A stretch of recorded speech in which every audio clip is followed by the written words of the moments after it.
Oh, hello everybody. Ah, thank you for being here.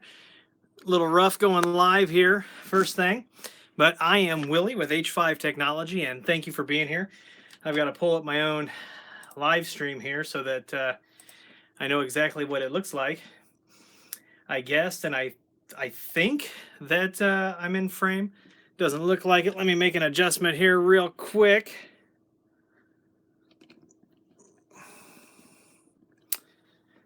I think that's a lot better. Yeah, I think that's a lot better. So, how is everybody today? Thank you for being here. Looks like we're starting to we've got 29 people in. And yes, good day to everybody. So, thank you for being here. I'm going to talk a little bit today about some of the new gear that we've got that we're working on. And then I'm going to open it up to some questions. I do have my device plugged in, so hopefully this doesn't go dead. I do have a time limit on the device. Also, can everybody hear me? I don't have my volume on, and I'm taking it in good faith that this device is transmitting audio. Please let me know. Hector says a cup. Yes, there is a cup for water. Sometimes I have to drink. All right, everybody says it is sounding fine. So thank you everyone for being here. So first thing we're going to show in the lab is one of my subscribers and customers sent me this Peplink Balance 20, and this guy is going to go in the lab. There is going to be a full video on this. If you've not checked out Peplink's offerings, they do some amazing things with SD-WAN, and they do amazing things with load balancing. So there's going to be a whole series of videos at some point on this. I can't thank the customers and the viewers and everybody enough who send me gear for the lab. So this is awesome. You're going to get to see this. Hey, from Bloomington Normal. Water, where's the beer? Well, it's only 10:35 where I'm at, so it's a little early for a beer, even on Friday. So, not going to quite get into that yet. Yeah, see, yeah, people use Peplink, and it is awesome. So, what else do we have? We have this brand new, and I bought this specifically for videos. This is a brand new HPE, so HP Enterprise switch. It's an 1820. It is PoE. It's got 12 ports of PoE. It does have 2 SFP ports, and it's brand new. I did order this. Nobody sent this to me. This is going to go in the rack. This is actually going to go in a mini rack that I have, because we are going to do full office build outs using Grandstream. And I just kicked the camera. Give me just a second here.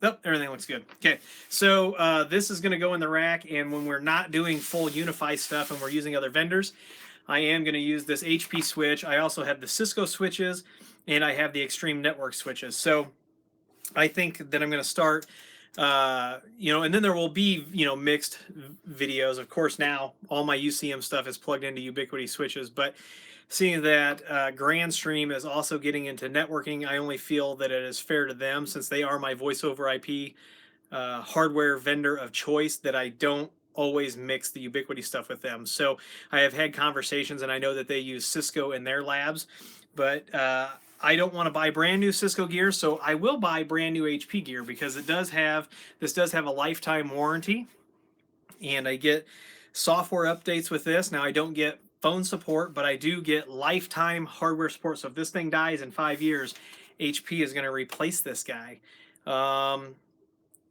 Cisco, I think, does a similar thing with all of their layer 2 devices, but for the price that I paid for this with 12 PoE, and I'm trying to remember what the PoE budget is on this, might be 180 watts, something like that. But I caught this thing on Amazon. I think I paid like $227, shipped to the door. So this is definitely gonna hang out here and have a good time with us. The other thing that I was looking for a way to deliver configuration files to you.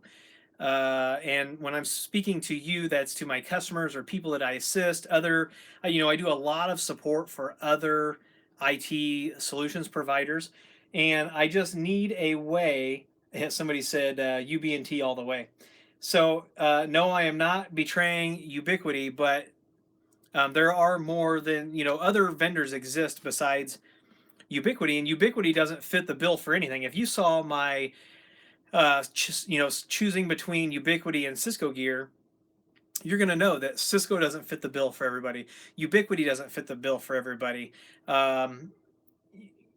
Grandstream doesn't fit the bill for everybody. Extreme doesn't. If all of these companies were the most awesome, best in one solutions, all these other companies wouldn't exist in the marketplace. So because the market demands these different types of things, you're going to have multiple vendors. And I love that we have multiple vendors. I work with multiple vendors.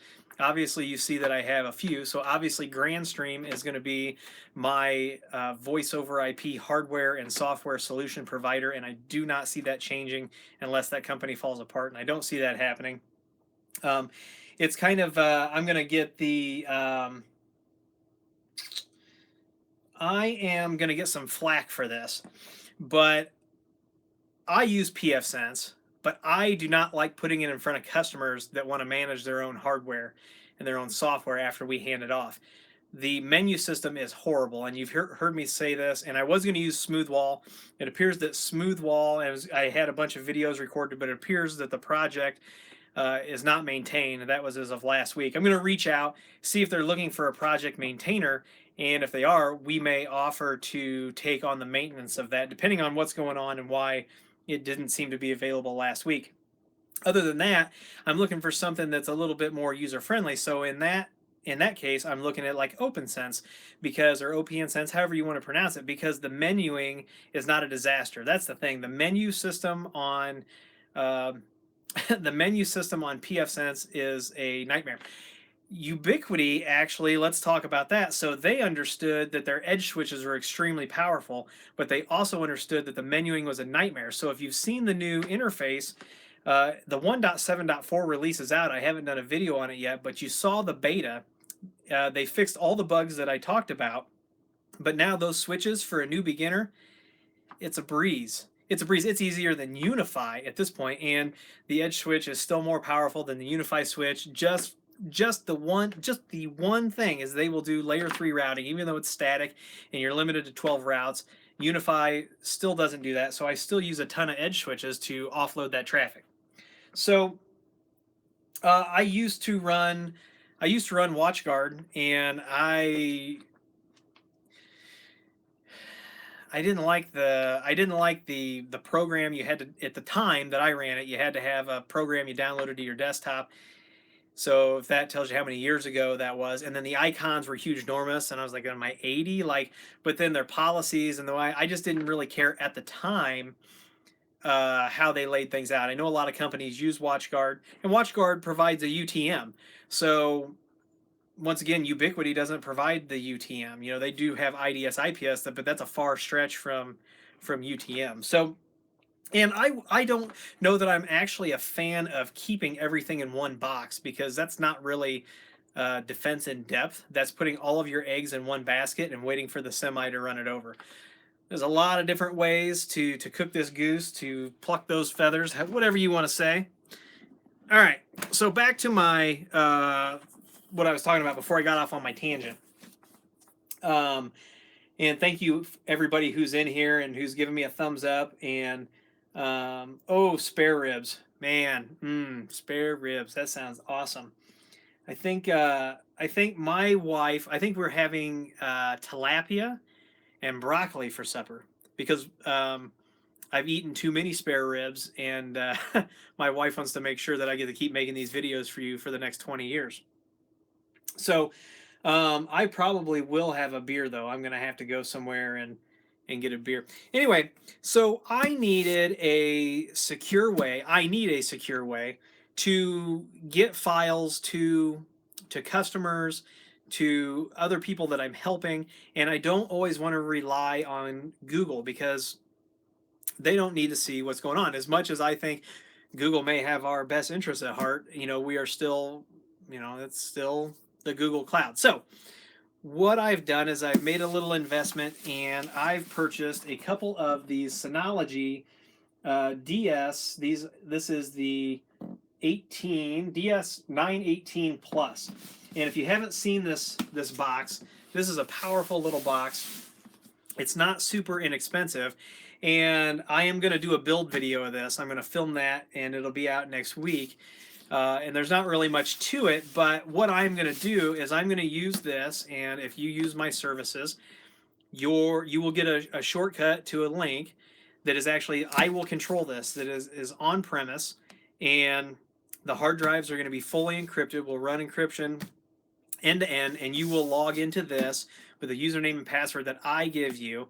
And the username and password will not be delivered via Gmail, but then you will log directly into this. Then there will be a second one of these that this replicates to every night. So in case something happens to the one here, flood, fire, famine, whatever you want to call it, that data is backed up on a second Synology. And it will also be encrypted. The only person that has the password is right here, so you don't have to worry about that. And then I see, hey, Odie Lofton is here from Loft in Space. Been working with him a little bit, and he does prefer the QNAP. Tim Bear, if he's on here, I know he has in the past used QNAP, but he is now a Synology convert. And I don't know how much credit I want to take for that. We'll see how successful his project is. But the Synology, I know I used to run FreeNAS all the time, but Synology they've done us right. We run these things in high availability. We do point-in-time backup. When I'm running Synology, when we're doing the backups and they're configured correctly, I have absolutely zero. I can sleep at night because I know if ransomware hits and I've been using Synology and it's configured properly, that I'm going to be able to get those files back. There's not a doubt in my mind. I've seen it. Just 2 days ago, I actually had to do a restore for somebody, and we've got 30 basically point-in-time backups on their files. We went back to a day where they thought the file was still changed and still kind of messed up. So I was able actually with Synology to go back to another day, and without restoring the file and overwriting the current file that is accessible to the user, I was actually able to download it, tell the user what I saw in the file. The user confirmed that it was the correct file. So what did we do? We restored that file. In the short run, those other point-in-time backups where the file was screwed up, they still do exist, but then we're going to start back. Synology, I can't, they don't sponsor me. I wish they would. If anybody out there has any pull with Synology, I wish Synology would send me some stuff. Somebody sent me the router. The router's good stuff. I've got my opinion, though, about some things that they need to change on that to make it more enterprise-friendly. I don't think the mesh offering that they're going to have is going to sell a lot more units. Unless they have a full stack. And what I mean by that is right now, if you buy into like Ubiquiti mesh products, I never use them as a mesh. And if you've talked to me on the phone, you're going to know I say I never use Ubiquiti as a mesh. And if my Ubiquiti friends are in here, that's fine. They'll ping me. I never use the Ubiquiti stuff as a mesh. It's a layer 1 mesh. Wireless operates at the physical level. And Ubiquiti stuff is only a layer 1. Now, when you do mesh networking, you want the full enchilada. You want that. I want to have 2 internet connections, and if for some reason first internet connection is down, I want to route. Open Mesh will fit the bill for that, but I'm not a huge Open Mesh fan either at this point because you have to manage everything in the cloud, and I don't like that they force me to manage in the cloud. If I had the option, and I actually sat in on a webinar, and I asked the Open Mesh people, will we ever be able to run this controller ourselves? And they said, absolutely no, you will not be able to. So I don't know how they're making money off the data. It's just like Ubiquiti. How long are they going to be able to keep giving us some of these services for free? You got to sell a lot of hardware. You got to have low overhead.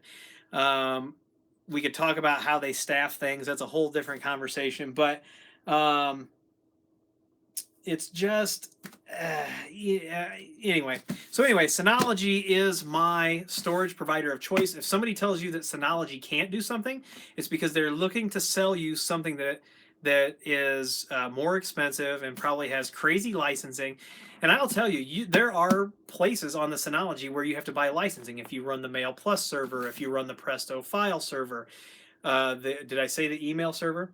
Um, the VPN, if you want to do special VPN things, if you want to connect multiple cameras. But I will tell you this, I don't mind paying a one-shot, one-kill licensing fee to Synology because the stuff just works. I don't have to tinker with it. I don't have to mess with any files under the hood. When Synology tells you something works, it just works. And if it doesn't work for you, give me a call, because maybe there could be a misunderstanding, and just having a second sounding board to talk to about why something's not working. Sometimes it clicks and you figure it out. For the most part, well, I'm going to tell you this. I've actually had no problems. Now, I've had hardware failures. That's to be expected. There's electricity running through these things. There are mechanical drives. So another client of mine in Utah, if Steven's watching, I'll say hi to Steven. Hold on. We got a spammer. We got a spammer, Nathan Redford. Goodbye. We will, can I ban this cat? How's that work? Let's see here. Nathan. And I'm going to hide Nathan Redford. Nathan, if you're upset about spamming my channel and putting stupid ass comments out there, go unsubscribe, because I don't want you here anyway. All right, so back to the DS18 Plus. This guy is also, besides helping me get things to use securely, I'm going to transfer my movie collection over to this, and it will have Plex, so that way throughout the compound we can watch our music. It will also back up personal files, things like that. It is only a 4-drive model, single PSU, 2 gigabit NICs, but this thing is going to be backed up off-site. It has a USB 3 port. You can put M.2 drives in here for caching. I do not have those. My friend Steven has the M.2. He's going to provide some services. He's a WISP who's getting into fiber and things like that out in Utah, and he's going to use his Synology, and we're setting it up and setting up quotas and things like that, so he can provide things to his customers that are using his WISP. Now, if I was putting this in a data center where I was depending on it every day, which we have these installed in data centers, the real deal, I use gold drives in that. We are also investigating the Barracuda or the Iron Wolf. I can't remember. It's Iron something, but it's not Western Digital. I normally, like I said, use the gold drives. In this situation, I am not using the gold drives. Since this is for, I mean, it's really not going to get that much use as far as like compared to like a data center where I've got everybody's files hosted. I also use these on iSCSI. I use the rack stations on iSCSI, and we hook them to VMware. And then, right now I've got at least 2 of these in production hooked to ESXi, and they are the data stores for Linux web servers, and it works beautifully. So what I've got for my usage is I bought some Western Digital drives, and I didn't need that much storage. The beautiful part about Synology is that I can pop a single drive out and start upgrading drives one at a time. So for this, I bought 4 2-terabyte drives. I'm going to run it in RAID 6, and so I will end up with 4 terabytes of usable space. I'll lose 2 drives, but I'm doing that so that I can lose 2 drives and not have to worry about the data corruption. And 4 terabytes is more than enough to deliver configuration files and drawings to you. So maybe sometime later when Synology sponsors me, if they do, which that'd be awesome if they did, but maybe I'll get a bigger box, bigger drives, and we'll do all kinds of crazy stuff. So let's see. Yeah, Andre said, Willie, quit yapping and send me that thing now. Yeah, that's funny. Willie, have a look at the Microsoft Action Pack subscription. So the Microsoft Action Pack, I am familiar with it. I think it's changed maybe a little bit, not much. But if you have a business and you're a solution provider, an IT solution provider, you can sign up for the Microsoft Action Pack. Last time I looked at it, and Paul, correct me if I'm wrong, but the last time I looked at the Microsoft Action Pack, it was around $350. It may be cheaper than that now, but basically Microsoft gives you 5 licenses, or they did at the time, like 5 licenses of everything, but you can't run them in, you can't resell them. You can run them in your business, you can run them to show demos to clients and things like that, but you cannot resell them or use them in production outside of your business. So that is the Microsoft Action Pack, and it's well worth the money if you are heavy into Microsoft. So that's kind of where we're at with that. Now, if you follow me on Twitter and Instagram, you may have saw this little device, and I have right here, I have one of the new Raspberry Pi 3 B pluses, and I'm going to do several things with this. I'm actually going to keep several different SD cards for this. One's going to run a flavor of Linux to do penetration testing. One is going to run all of my retro games, and then one's just going to be a server that Tim and I are going to mess around on. So that's what the plan is for this guy. Now, there is an official Power over Ethernet PoE hat coming out for the Raspberry Pi 3, but in the meantime, I didn't want to wait for that. I want PoE now. So using my if you want one of these, they're like $9.99. You can get it on my Amazon shop. The link is down there. But what this PoE splitter does, it takes PoE, it splits it out into Ethernet and into power. So we can actually go ahead and power this. We would plug the Ethernet in here, and we would plug the power in over here. I'm all nervous. You guys are watching me, so nothing's going to work right. So you can see the power comes down here. Ethernet comes over here. Standard PoE plugs in right here, and this guy is Johnny 5 is now alive over PoE. So you don't have to wait for the PoE hat. Now the PoE hat is going to be awesome. Don't get me wrong. One less dongle to break is always a good thing. But I needed it. I needed it now. Tim and I are doing a lot of things with Raspberry Pis, a lot of things, and we're getting ready to drop some videos on captive portals and things like this. Some things that we have been really contemplating and designing and thinking out. And it's not just Ubiquiti related. We are going to be doing this for pretty much every vendor that has an API. The second thing that you saw is this little guy right here, and this has got me really excited. What this is it's a 3-inch LED or LCD touchscreen for the Raspberry Pi. So you can see how little this touchscreen is. I mean, this thing is tiny. Now, it also comes with a special case. Now, I do have to put the case together, but this mounts in the case, and then all you have to do is power this, and you don't have to hook a standard monitor up to it. So we can display all kinds of information on this.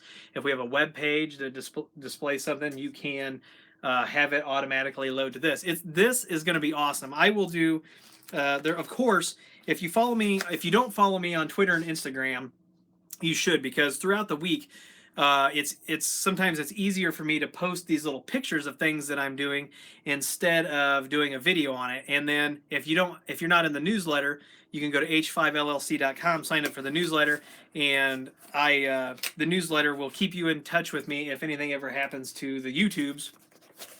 And I sometimes talk about these things in the newsletter, things that I don't do videos on. But this will get a video because I'm really excited about it. And I'm going to pair this and all of this stuff with a portable battery pack so that I can have gaming on the go like when we are driving places that take hours and hours to get there.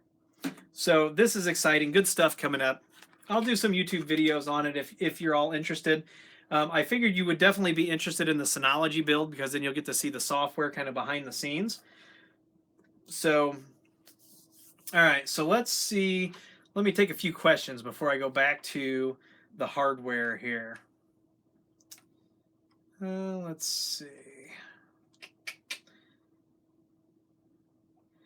Yeah, so Paul did clarify, by the way. Paul North, thank you. You get 5 licenses of Office 365.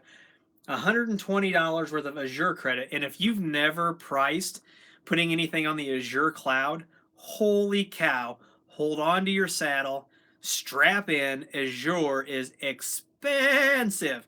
Now, I will tell you that of all the cloud vendors, I think Microsoft is listening the most. AWS has its FedRAMP, its GovRAMP, whatever it wants to call. That's awesome. Your data center, it's physically secure. And this is what people don't understand about security and data assurance. Your physical stack can be as snug as a bug in a rug, as secure as Fort Knox. But if your software is crap, that's how people are going to get in. So if you're ever working with a cloud-based vendor, so I have an entire checklist of things that I check for and that I run them through before we will consider putting information on their services. And one of them is we do check out their physical infrastructure and how it's secured. Most vendors will take a document that their data center has provided, slap their logo on it. I even had one that gave me the document. It said draft as a watermark, and it was horrible. But anyway, just because the physical data center is secure doesn't mean your software is secure. So don't be fooling yourself. We've got to come up with some sort of a word for this and mix it in with the Angry Cloud cartoons. But okay, so let's see. Yeah, and you get licenses for all of Microsoft's products. So if you want to run your own internal Exchange server, if you want to run your own SharePoint server, which I have no idea why you would want to do that, but if you did want to run your own SharePoint server, and if Taylor's listening, Taylor and anybody who administers SharePoint, if that's all they do, they probably are not allowed to wear ties to work. Let's see. Nate says, are you still using the Synology RT2600, and how would you compare it to a complete UniFi setup for home use?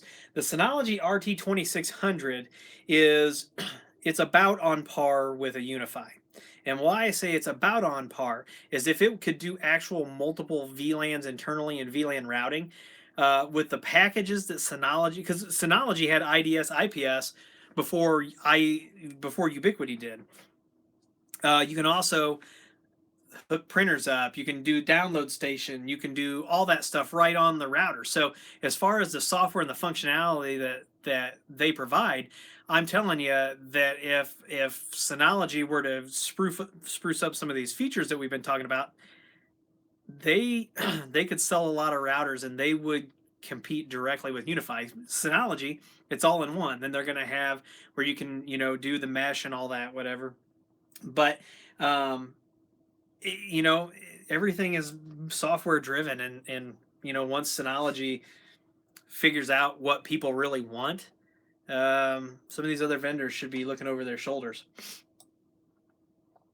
David says he had one 1812 Plus running for over 4 years with SHR. One drive fail, never had a problem. See no reason to have 2 drive failure redundancy on this system. Just a thought. Yeah, so I mean, I guess I could just do RAID 5. RAID 6 makes me feel a little bit better, though, just in case something happens, power outage, UPSs do run out, lightning, I don't know. Lightning strikes, maybe not so much because it should blow the UPS up, but then, I don't know, there's a lot of things. Maybe I'll think about RAID 5. Reach to me, David Stevenson. Let's have this conversation outside. Let's talk a little bit more about that. Let's see. When you set up port forwarding, how often do you also use limited to only allow traffic from selected IP addresses? A lot more often than you think.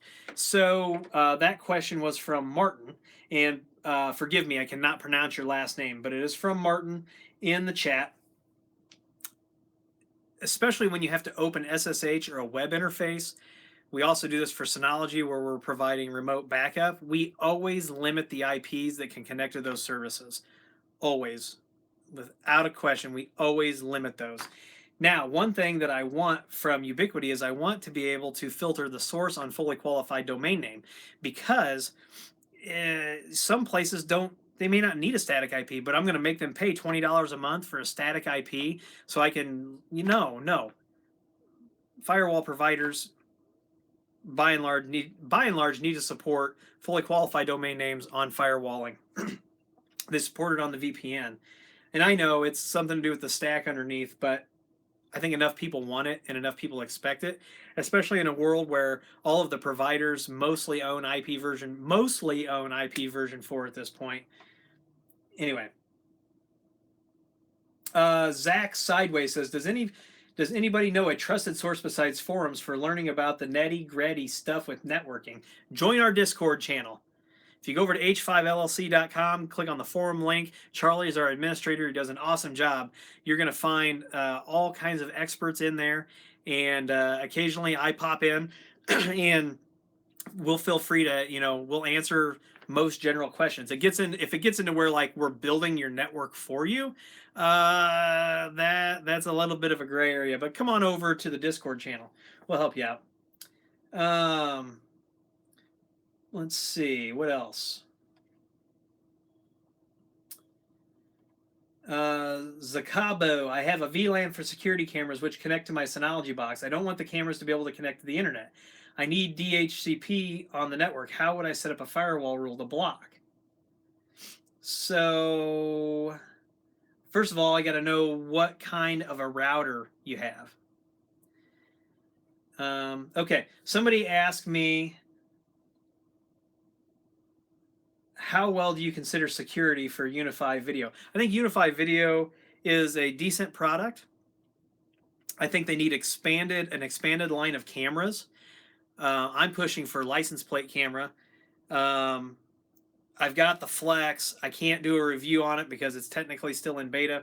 Once they give me the green flag on this, I will be showing this off. I can show this to you, but I can't talk about it. And I can't really get into the depth. Besides, this is the Flex. This is what you can see when you can go to Ubiquiti's site, so that's all I'm going to show you. I do respect Ubiquiti. I respect my NDA. I respect the relationship that we have, so I will not violate that. And David Anderson, yes, David, I used to run FreeNAS all the time, and I have moved away from it to Synology, but I see absolutely no reason why I couldn't hop back in the saddle on that. Storage is storage is storage is storage. Just like a firewall is a firewall is a firewall. You just have to learn. You have to learn the lingo. Let's see, what else do we have here? Somebody says, I don't have my UniFi Video forwarded, but they have UniFi Video Cloud account for external access. Absolutely, use that. That's just that conduit service that Ubiquiti provides. I've seen some issues with it where things will disconnect. A lot of times it's on the customer side of the internet. So just think about that. Let's see. Oh, somebody agreed with me on something. That's awesome. Yeah, Paul North agreed with me about the software on the Synology and QNAP. So Paul North,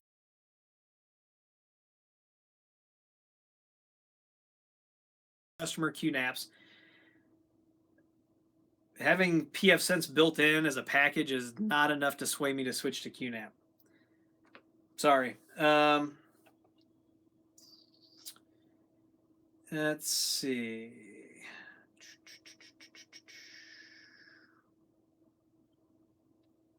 Let's set up the DS19 right meow. It's funny that somebody said right meow because today is 420 and Super Troopers Super Troopers 2 comes out today. If you've never seen the original Super Troopers movie, it is funny as all get out. And number 2 comes out today, and I'd like to go see it, but I don't know that that's going to happen. Let's see. Willie, is it possible to link 2 UniFi switches together with 2 fiber connections instead of 1? Sure, you can create a lag between the 2. If you don't create a lag, what's going to happen is spanning tree is going to kick in and it's going to block one of those connections. But if you create a lag, you shouldn't have any issues. LocalNet says, hi, Willie. Hello from Russia. What do you think about Russian hackers in the news? First of all, hello, Russia. I'm not going to use a lot of people. What you see when they start getting a following and they start and American athletes are extremely guilty of this. I'm not going to turn my platform into a pulpit. I have my own feelings and opinions about religion. I have my own feelings and opinion about politics, and I try my hardest to not let those interfere with how I interact with you. Um, I was just thinking about this. Somebody asked me, this phone over here, this phone doesn't know if I'm white, black, tan, or red. The phone doesn't care. I don't care. When I call somebody, I don't care. I don't care about that. I don't care. We spend a lot of time talking about that. I'm going to tell you, I don't, the color of your skin, your religion, your politics, if we have a personal connection, a relationship of some sort, I don't care, and I don't know. Anyway, we're not going to get too far into that because, like I said, I'm not going to let my platform become a pulpit. I welcome questions from everybody on earth, and if there's somebody else out there, I also welcome questions and relationships from those folks. Let's see. Do you know if the USG will support not so anything that an edge router can do? So anything that an edge router can do, a USG can kind of do. You can do it, most of the stuff through the JSON file. I don't tend to go to JSON hell. Now, if a couple of my cohorts are on here that know that I've dropped a couple JSON files, I don't like doing it, and it's my very last option. So no, Andre, I am not discriminating against the aliens. I said anybody out there. So this is why we don't get into that. So, yes. So you can set up a firewall rule. All you have to do is create a rule and tell it that the network that the cameras are on are not allowed to go out the WAN interface. So this is why we have labs, so that we can break things and test these things. But I'm 100% sure because I have entire networks where I block internet access. HSI Tech says, "Hey Willie, I'm about to have my first experience with an edge router. Congratulations! You're gonna lose. The edge router thing there. So, did they update the firmware like the Edge Switch? No. So the Edge Switch has a beautiful user interface. If you haven't seen it, go check out my video and then go download the official 1.7.4. Make sure you've got a backup. I am going to be doing a video on that at some point just because I think that they've done just a beautiful job, and they've made it really easy for people who may have been scared of edge switches. They really made it nice and easy.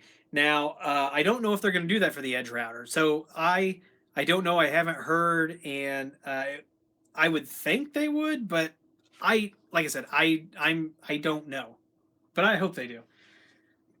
Let's see. Paul says, "Good question, Willie. I have 3 AP Pros and just bought an AP mesh for outside. Can I also mesh the AP Pros as well as the AP mesh outside?" Paul, could you clarify that for me? I'm not 100%. If you could rework that question a little bit. Why would one choose Edgeline versus UniFi? Because Edge has every feature that you need to run an enterprise network, not just a carrier network. Exposed, quality of service, access control list, layer 3 routing on the switches.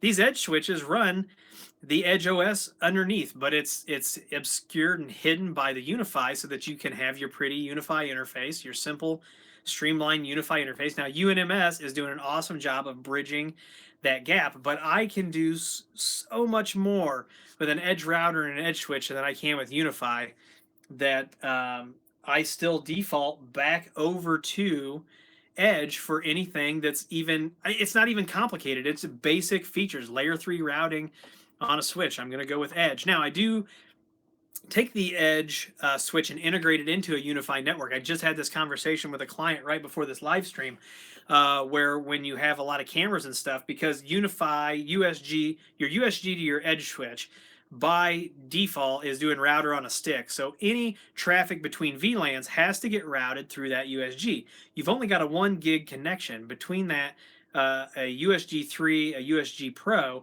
and your switch. Now, of course, if you've got that monster, the XG, that has a 10 gig connection. It's still not an excuse for a piss poor network design. You should switch when you can, route when you must.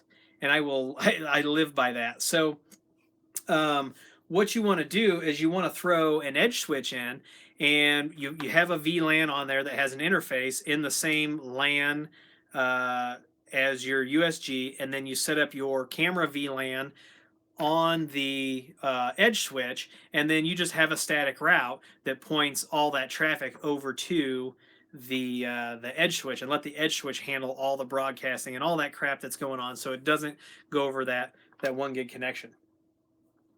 All right, let's see. What other questions do we have? Is there any way to have a site-to-site VPN to a Fritzbox without using the JSON file? So yeah, so you can do, right now, you can do OpenVPN site-to-site, and you can do manual IPsec site-to-site. And if you've seen the videos, we've connected to Sonic walls. I've got an ASA sitting over here that my buddy Dennis from Indianapolis sent me that's going to get it. I do USGs and edge routers for USGs and edge routers to Sonic walls for folks. I probably do one a week. What else? Oh, so let's talk about some more hardware. In the newest lineup, the newest addition to the lab is this Palo Alto PA200. Now, before all of you who are already familiar with Palo Alto start making fun of me for buying a PA200, I will tell you that I bought this boy brand new on eBay to my door for less than $300. I have a customer who had to put one of these in. This customer, very large real estate customer. That's as much as I'm going to tell you about the customer. They are hooked up with Berkshire Hathaway, and Berkshire Hathaway sent them the information security director for Berkshire Hathaway. If you don't know who Berkshire Hathaway is, just do a little Google search for Berkshire Hathaway. Anyway, they got hooked up with them, and they got a letter saying that the USG doesn't conform to their security protocol, and that we have to have a VPN to them, we have to use the Palo Alto. So we are migrating this particular customer's USG over to a Palo Alto. These things are extremely powerful. Now, the reason people are going to make fun of me with my PA200 is because when I go to do a commit on this, and there are going to be videos on this, I've had it over here messing with it. When I go to do a commit, because this is the most inexpensive one that I could find for the lab, I go to do a commit, and I go get a cup of coffee. I fix up my coffee, let it cool off a little bit, then I come back, and everything should be done. It's not really that long. That they like to give you a hard time about it. My customer has the PA220, and these things, they're not as expensive as you think for what you get. So for 3 years of phone support anytime you need it. Did you hear that? Let me back up. So for 3 years of phone support anytime you need it, which means you pick up the phone and you call, you get an engineer on the other line. You get an engineer on the other line, plus all of the UTM services that they provide, all the firmware updates, everything. This customer could not get another option. Literally bought everything that Palo Alto, including the 3 years of support with a live engineer on the other side. Doesn't mean he's going to call it. Maybe if he needs an RMA, but he's going to likely call me for the network configuration piece because I already know his network. But with the PA220, and you're talking hardware replacement, the whole bit, it was like $700 a year, and that's with the hardware. Now, your mileage may vary on a quote. I'm just telling you what this customer got. But it's not that expensive to go with an enterprise company. And Palo Alto, they are like the #1 rated firewall company from what I understand. So, you're going to see videos on this thing, and we're going to do VPNs between the USG and the edge router in this, and then probably Sonic Wall in this. But this is likely going to turn into my daily driver for a while. They offer all the services. It's just a different product. It's a different class of product. It is not a $50 Edge Router X. This thing is a monster. Banks use these. Trading companies use these. Berkshire Hathaway, Palo Alto. Say what you will, but this is just like I'm talking about. not all the hardware always fits the bill. And when Berkshire Hathaway says, if you want to do business with us, this is what you're going to do, guess what? I'm putting a Palo Alto in. That's just how it is. And I can guarantee you that there's nobody inside the offices of Ubiquiti that could make a call over to Berkshire Hathaway and convince them to drop this requirement. That's just not going to happen. So it just doesn't fit the bill for that need. I just configured 2 edge routers this morning for another client. Edge routers work in a lot of places. This is nothing against Ubiquiti. You know, I love Ubiquiti. I'm as big of a Ubiquiti fanboy as anybody. I am like the loudest cheerleader for Ubiquiti on the internet. So when that guy that tried to do the fake report and tank the stock price said that people can't be as crazy about this hardware as possible, yeah, we are. So this guy truly doesn't understand how close of a tight knit community all of us tech folks are. You know, yeah, Luke says, I love UniFi. I love UniFi too. I run UniFi as my daily driver for switching and wireless, and I have the USG4 as my daily driver right now for my firewall. But to get the Palo Alto configured, it will have to be my daily driver for a while. That's just how it is. But yeah, I have a little bit of Ubiquiti gear, a little bit. Behind me, I have the Edge Router 6P. I don't know if you can see this or not. I've got the 4, I've got the Lite, I've got the 5 PoE, and then back here, here's the X. You know, so I mean, it's not like, you know, I'm just saying that different companies have different requirements, and one day you may work for a place or walk into a place, or you know, that has a different requirement, and you know, the old adage that nobody ever got fired for buying Cisco. I think that's changing. But you know, there's definitely not one networking company that will fit the bill for everybody. So that's why we have to learn the basics. You should be learning the basics. You should be learning standards. Once you have this solid understanding of the basics, you can throw they can throw any vendor at you, and by just poking around a little bit, understanding how the vendor, you know, what their nomenclatures are and all this, you'll be able to configure anything. And that's kind of how it's at. That's how I sit with it. I don't even know how much more I can kind of tell you, but learn the basics. Have a solid, fluid understanding of the basics. Everything else will build on it, and you'll thank me later. So I do have some other hardware. IgniteNet reached out and just sent me some access points. So we're going to take a look at those. I haven't taken them out of the box yet. Let's talk about what happened with the Zyxel Nebula. So for those of you who are wondering where the Zyxel Nebula failure to launch video went, so Zyxel contacted me and they said, hey, do you want to do a review of this hardware? I said, I love networking hardware. I want to touch every piece of networking hardware that exists. I'm not even gonna try to fluff it. I've reached out to other vendors trying to get some stuff because I want to touch it all. I want to learn every piece of networking equipment and how everybody works, because I love it. I love networking and I love security. So I want to touch all the things network and security related. But anyway, so Zyxel reaches out to me. They send me this gear. I finally get around to where I'm going to do the review on it. Like 2 hours in and not being able to register to the device, I do a 5-minute video about how this thing is a total failure. Their marketing department gets, you know, they're like, why didn't you reach out to support? Well, because you sent me this, and this is how a normal end user, I don't even if somebody were to send me something and I think it's garbage, I'm going to tell you that I think it's garbage. And I may not even review it, because I mean, I'm not going to do, I'm not going to lie. I'm not going to shortcut the truth. And so even if somebody does send me a product for review, I'm going to be truthful about it. Because this is my reputation on the line. It's not the vendors, and that's all I have sitting here in front of you is my reputation and what you can see. That's it. And if I break my trust with you, then it's over, and I refuse to do that. So we finally came to an accord. I thought about it, and it's a Holy Cloud managed deal anyway. You can't manage it locally, so I cut them a deal. If they pay for the return shipping, I would explain what happened, and I would take that video down. Now, if you are interested in the failure to launch video, it has not been deleted. It is, well, I don't think it's been deleted. I'll have to check. If I didn't delete it, it's private only. I'll send you the link if you haven't seen it. So just hit me up sometime. but I will not lie to you. You're going to get my opinion. Now, one thing that I want to address is I love it when people call me. People will call me on the office phone, and I answer it. And when I say office phone, I mean my home office phone.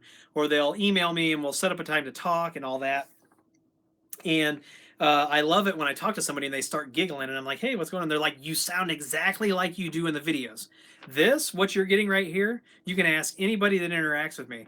I'm the same dude here as I am on the street, as I am when I interact with my family, as when I'm on the phone with you. So what you see is what you get. This is not a character. To me, this is not a reality show. This is not a TV show. This is, Willie Howe interacting with you, and we're doing educational things. That's what this is. So, and I don't know how to be any other way than who I am, and I wouldn't want to do that. It'd be a false representation. So then let's talk about the second thing. So you have Ubiquiti. Ubiquiti fits the bill for a lot of scenarios, but then you get people who are like, "Oh, it's garbage." No, what I run into when I get this argument, and I will go to the mat with this. That $50 edge router, that thing is an awesome piece of hardware. What I find most often is that when people are calling this junk, when they call Grandstream junk, when they call, is that they don't understand how to use the equipment. So then when it fails, instead of being able to say, "Oh gosh, I don't know how this works," and maybe I'm the problem, they always want to blame it on the equipment. So I can make a TP-Link switch work at layer 2 if it's a layer 2 switch just as well as a Cisco switch. Now, I didn't specify the size of the network I just told you, but that's what you have to set your expectations. So if you come to me and you say, "Willie, I need a network and I need it specced out, and this is what I want to do with the network. I need UTM, I need this, I need that." I'm going to give you a couple different options. I know the limitation of the hardware that I'm going to suggest to you. And so what I'm going to do is I'm going to design appropriately. So if you need UTM, so maybe I'm going to put, an Untangle box in, or an Endian box in, or I'm going to put a Palo Alto in, because budget is also a concern. You just have to know your expectations. It's just like if you go out and you Google memes like expectations versus reality. When you are looking at this gear, understand what the gear can and can't do and set your expectations appropriately. Somebody who thinks that this Edge Router X is going to be able to do the same thing as this Palo Alto, they are going to be very disappointed. They're going to be all over the internet screaming about how much of a piece of junk the Edge Router X is. No, it is not a piece of junk. It is not a Palo Alto firewall. It is an Edge Router X. Understand what you're buying, set your expectations accordingly. That's all I'm saying.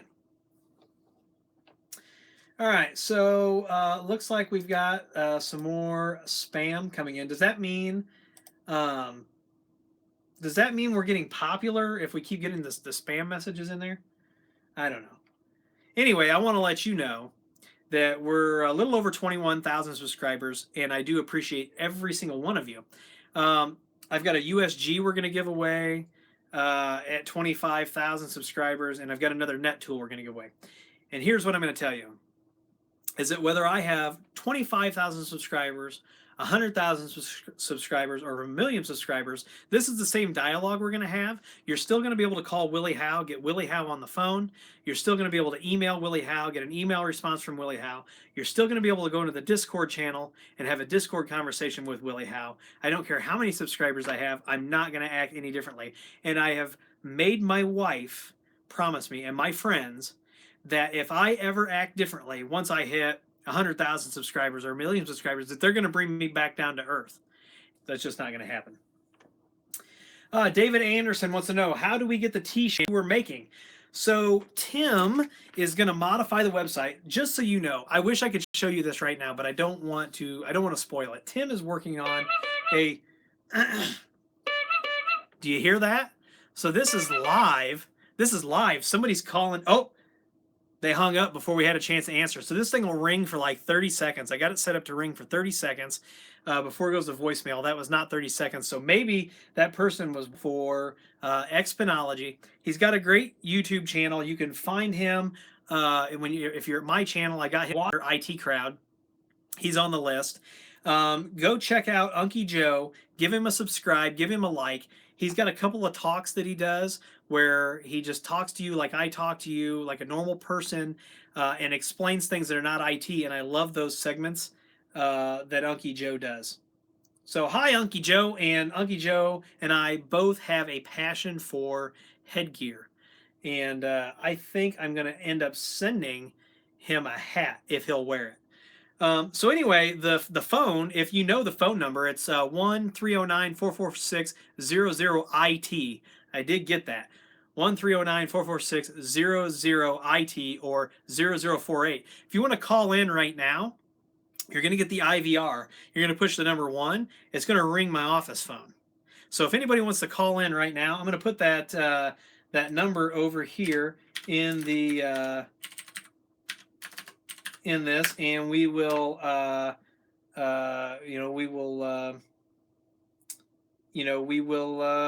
we'll answer the phone live on the air. I think that's kind of fun. We're up to 140 people watching. Thank you, everybody. I can't even remember what we were talking about. I got so oh yeah, I'm gonna be the same guy no matter what. But let's see. Did I do a let's? Oh, it's restricted. Oh, they hung up. They hung up. It was restricted. Just so you know, I am going to teach everybody that owns a UCM how to block restricted and anonymous calls, or at least route them to a very fun place. Now, I've been thinking about, like, if you want to call me and you want to talk to me, I've given you my phone number. Give me a little bit of respect and give me your phone number. Hey, let's see who this is. Thank you for calling H5 Technology. This is Willie. How can I help you? Hey, Willie. This is Paul from the UK. Hey, Paul from the UK. You are live on YouTube at the moment. I know. I'm watching you. That's awesome. How are things in the UK? It's sunny for a change. Not raining. That's awesome. Hey, real quick, let me ask everybody. Hey, everybody that's watching, can you hear Paul? Just want to get some input to just make sure that everybody can hear you. Looking like everybody can hear you. So, hey, over in the UK, you are getting ready to have to follow this thing called GDPR. You want to explain that a little bit? I know GDP. Yeah, I know GDP. I work in IT in the government of the UK. And GDP basically is a ruling that the European Union and the member states, so the member countries of the European Union passed, that means that basically, as a citizen of any country in the EU, we can tell a company to delete our data, and they have to delete the data. But what this means for companies is they have to now keep backups of the data for a substantial amount of time. Yeah, and I have a couple clients, and we had some very specific network requirements that we had to meet, so that when they get audited, they can very clearly show that we were doing the right things. So it is a good thing. It's especially with the Facebook thing that's happened recently. Yeah. It does give a lot of power to the user. Yeah, absolutely. And if you're not aware, Cambridge, was it Cambridge Analytica? Was that the name of the company? That's correct. Yeah, they had information on about 80 million users, 85 million users, something like that. And I think it got out in the wild or was misused in some sort of way. So I'm on the fence about Facebook. Elon Musk is a hero of mine, and he took care of the Tesla and the SpaceX Facebook pages. I've kind of been thinking about taking a Facebook break, to be honest with you, but I'm glad you called me today. Is there any question that I can answer for you while I've got you on the line?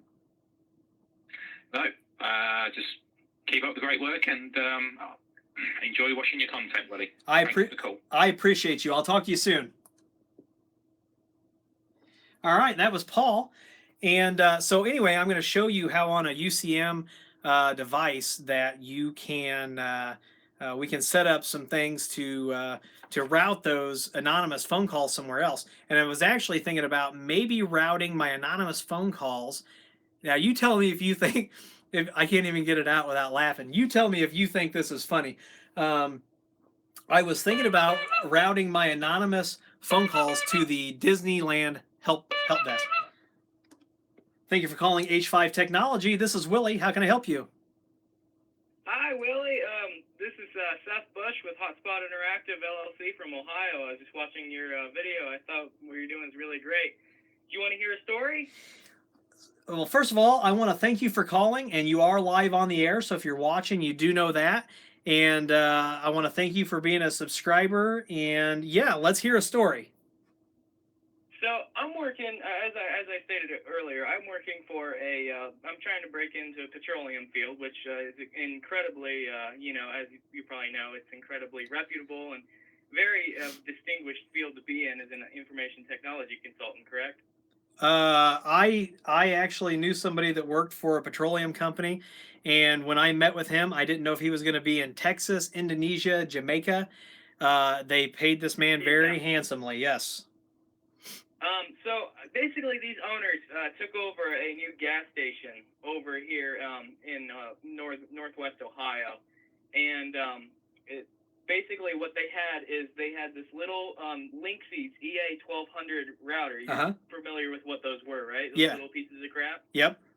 And what had happened is basically this router was connecting their Verifone fuel pumps. It was connecting their Verifone server and their Verifone terminal and their credit card terminal as well. Oh, man. And the rest of their fuel gauges and their little analog DVR piece of crap setup. Oh, this is a recipe for disaster. This story you're hearing right now. Oh. Yeah. That's not even the best part. This router is 10 years old, and it's an open network. Oh my gosh. Open wireless network. So if you're not familiar, and I'm listening to you, and I'm also talking to our audience that's listening to you tell this story. If you're not familiar with PCI compliance, first of all, having an open wireless network is a huge no-no. In any kind of compliance, an open network is a huge no-no unless you've got proper network restrictions set up so that traffic can never touch the network where there's sensitive data. All right, continue. Oh, absolutely. And you want to know something even better? So the administrative panel, the gateway's IP address, you could get into that, and the authentication for it was admin. Still. All right. So you just heard this live. This is a gas station, right? Yeah. Yeah. So they have 16 pumps. At a gas station, somebody put in a Linksys router. They left the default admin, and the wireless network was open. Have you ever seen the T-shirts that say "See Dick, See Dick run, See Dick fall, don't be a dick"? Right. So let's equate that. So like See Dick set up networks. See Dick use default usernames and passwords. See Dick configure open network. Don't be like Dick. Configure your networks correctly. And that's not even the greatest part about this. 6 people had their credit card information stolen last week, and the owner doesn't know why. I feel like I know why. Their fuel gauge has not been transponding data over to Marathon's headquarters over near Findlay, Ohio. So it hadn't been transponding any data from their fuel pump. So basically what had happened is the router's WAN port had died. Oh, boy. And it shorted itself. And if that had gone on for another week, they would have missed a fuel shipment. And that's crazy. That's absolutely crazy. And change their SSID to taxation as terrorism. Oh, my gosh. So you have somebody defacing this network. So, and unfortunately, what he's talking about is very common. Now, here's the thing. There was a liability shift with PCI, and PCI compliance is not even a topic I've started my videos on yet, but it's something that I'm intimately familiar with because it takes up 50% of my day job. And what he is describing is, first of all, it's a non-compliant network. And so now what's going to happen is there should be an investigation if the proper procedures are followed. Visa could really stick it to this place if they wanted to. The PCI Council could. But what's going to happen is basically this gas station is going to be on the hook for 100% of the fraud because of the liability shift, because their network is not PCI compliant. So Yeah, that's unfortunate, but it happens, and people think, like restaurants that weren't PCI compliant, um, and a lot of these places were ignoring the chip and pin, the compliance that was Yeah, they're coming. on the hook for all of that. Yeah, so that total. Even Yeah, go I'm ahead. a Square technician. I'm a Square certified technician. Yeah, I know. There's not that much to Square, but anyways, I've dealt with a lot of people. Oh, I don't want to pay $49 for the freaking chip dock, and I'm like, are you kidding me? Okay, so someone comes in here and swipes their damn card, and about maybe a week later, they come up with $1,200 missing, and Yep. guess what? You're on the hook for every single dime of that. Absolutely, and people don't understand that, and I don't, and I try to explain it as gently and as down to earth as I can. But if you deal with credit cards, you better be PCI compliant. If you need help with your PCI compliance, you can reach out to me. I think I'm probably going to work with this gentleman. We're probably going to build a network because I can't be everywhere at all. So if you're in the Ohio area and you start with me, you may get him. Do me a favor, go out to my website if you would, and go to h5llc.com, fill out the contact form so that you and I can start building a relationship. And all right, absolutely. Yeah, and it'd be a privilege. Well, I really appreciate that.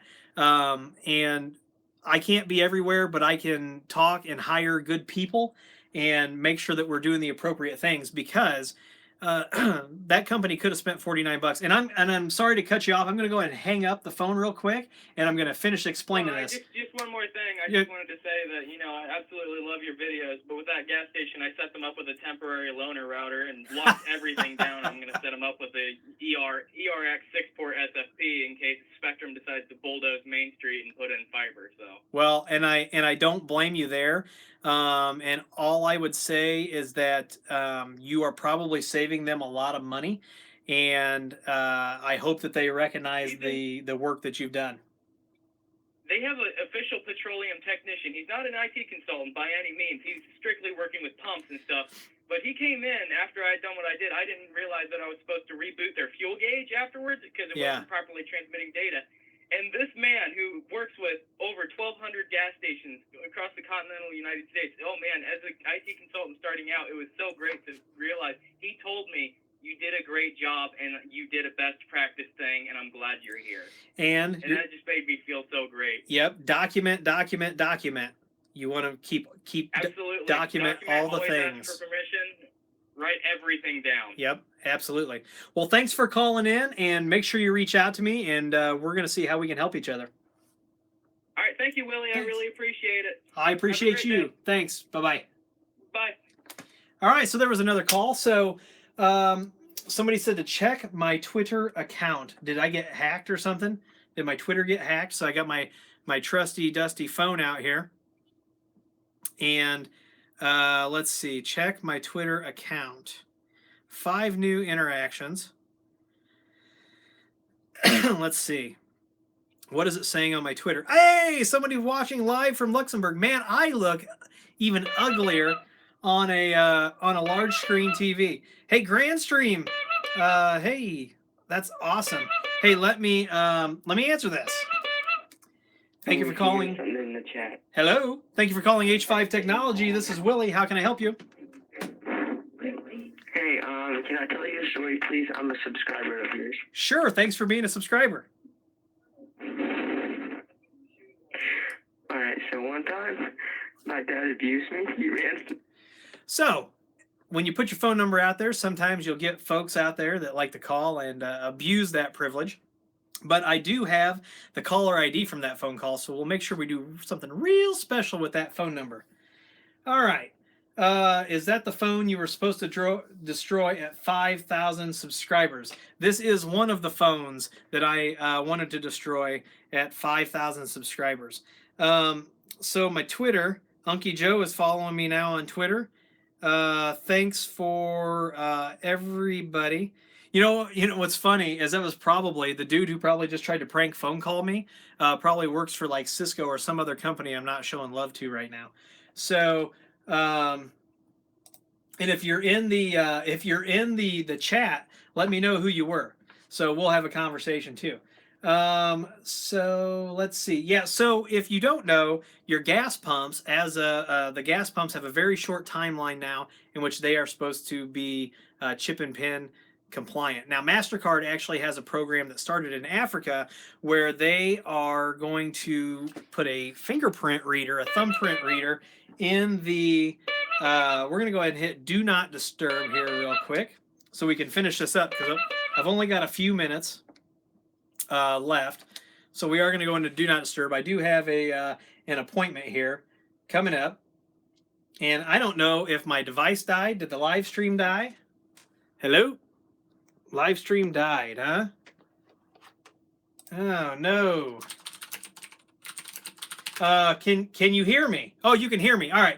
So let's do this. Let's finish this out. So Chris got a content strike, so he can't do live streaming until the end of May. Keep listening if you're there. Keep listening. I don't know why the video froze, but keep listening. But Tom Lawrence and we're going to do a live stream. I want to hook up with Unky Joe. I also want to hook up with my buddy Tony and do all these live streams. And I'm praying that I don't get any more prank phone calls today. So I did not get a content strike, but what Chris did, so he can't do a live stream until the end of May. So maybe I'll work with him. I know Tom's working with him, but like I said, I want to work with Unky Joe. I want to work with Tony, and I want to do some live streams and stuff like that.